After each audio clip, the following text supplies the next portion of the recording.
सुप्रभात प्यारे बच्चों। आप सब कैसे हो? हम आशा करते हैं कि आप सब ठीक होंगे।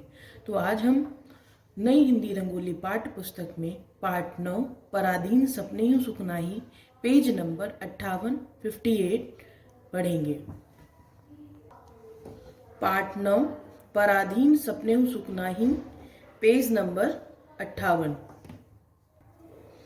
तो बच्चों, सबसे पहले हम इस पाठ के बारे में थोड़ा सा जानते हैं। ये एक पराधीन मतलब होता है जो लोग दूसरों के अधीन रहते हैं। सपने मतलब सपना, सुख नहीं मतलब उनको सुख नसीब नहीं होता है। पराधीन व्यक्ति को सपने में भी सुख नसीब नहीं होता है। इस पाठ का की जो हेडिंग है उसमें उसका अर्थ है जो पराधीन। पराधीन मतलब जो दूसरों के अधीन होते हैं, उन लोगों को सपने में भी सुख नहीं नसीब होता है। तो इस कहानी के बारे में पहले थोड़ा हम जानते हैं, उसके बाद इसकी शुरुआत करते हैं। दीपावली की त्योहार की खरीदारी करते समय राधा एक बच्ची है जो अपने पापा से जिद करके पिंजरे में बंद एक सुंदर चिड़िया खरीदकर घर ले आती है। चिड़िया को पाकर राधा बहुत खुश थी। एक दिन गलती से उसकी मम्मी ने उसको अपनी अपनी सहेली के साथ बाजार जाते समय राधा को कमरे में बंद छोड़कर चली गई। राधा को उस बंद कमरे में बहुत डर लगा और वो घबरा जाती है। इस घटना से उसे यह एहसास होता है कि कैद रहना कितना कष्टदायक होता है और वह चिड़िया को पिंजरे की कैद से मुक्त कर देती है। तो इस कहानी में जैसा लिखा हुआ है, सबसे पहले पराधीन सपने सुखनाई, जो लोग दूसरों के अधीन रहते हैं वो उनको कभी सुख प्राप्त नहीं होता। अपनी बात, पशु पक्षी जीव जंतु पालतू जंगली जानवर और बच्चे बड़े बूढ़े सभी आजाद रहना चाहते हैं। किसी को कैद में रखना अमानवीय व्यवहार है। अतः सभी की स्वतंत्रता का सम्मान करना चाहिए। ध्यान रहे कि स्वतंत्रता का अर्थ मनमानी या अनुशासनहीनता कदापि नहीं है।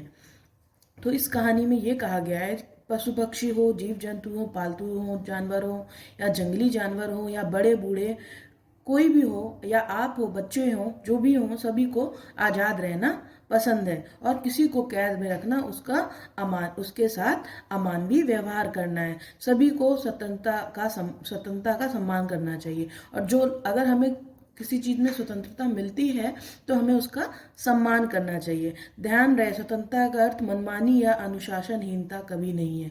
हमें यह ध्यान में रखना चाहिए कि अगर हमें स्वतंत्रता मिली है तो हम अपनी मनमानी करें या अनुशासनहीनता करें, यह इसका मतलब नहीं है। स्वतंत्रता का मतलब अर्थ ये नहीं है कि हम मनमानी करें और अनुशासनहीनता करें। अब चलिए हम पाठ की ओर आगे बढ़ते हैं। दिवाली का त्योहार था। राधा नए और सुंदर कपड़े पहनकर अपनी मम्मी पापा के साथ बाजार जाने को तैयार थी। आज उसे बड़ा अच्छा लग रहा था। एक राधा नाम की लड़की है, वो अपने मम्मी पापा के साथ दीपावली के लिए सुंदर कपड़े पहनकर दीपावली के त्योहार के लिए बाजार जा रही है। वहाँ से कुछ खरीदने जा रही होगी। आज उसे बड़ा अच्छा लग रहा है और उसे बहुत अच्छा लग रहा है। दिवाली पर उसे जलते दीपक, जगमगाते कंदील, घूमती फिरकी, आवाज करते पटाखे बहुत अच्छे लगते थे।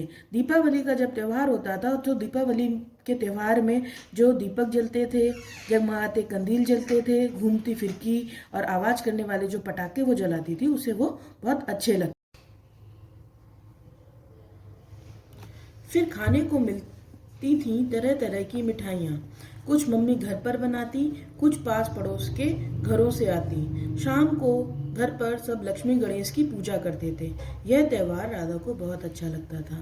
तरह तरह की मिठाइयाँ उसकी मम्मी घर पर बनाती थी और कुछ उसके आस पड़ोस के घरों से आती थी। शाम को सभी लक्ष्मी गणेश की पूजा करते थे और यह त्योहार राधा को बहुत पसंद था। दुकानदारों ने आज बाजार को बहुत अच्छी तरह से सजा कर रखा था।